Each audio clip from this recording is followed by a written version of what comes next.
जोंना लकेल ओंख्रि लकेल आं ओंखाम जानो हरबाय आंहा उन्दुगासिनोसो दंमोन नै आं ओमफ्राय आंखौ ओंखाम ओंख्रि जानो लिंहरदों ओमफ्राय बेलाय आयु ग्रेभि मुरगि दाउजों ओमफ्राय बे मा साम' ओमफ्राय बे मा गुमा गोथाव ओमफ्राय बे मा आयु दाउजों आलुजोंबाव बा बेसे जानो दा जाखो बे फोरला जहल बावनो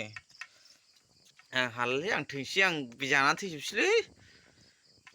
बावनाय बायदि जाबायलै दिनै आयु गिलु-बालु ओंख्रि मा जालु एम्फौ खुगा आयै जादो गुमा गोथाव आयै बेदरा ग्रेभियाबो हायना लाहरदो सना आयै नायदोलै आयै ग्रेभि होनबाथाय आंहा थैनानै थांखायोलै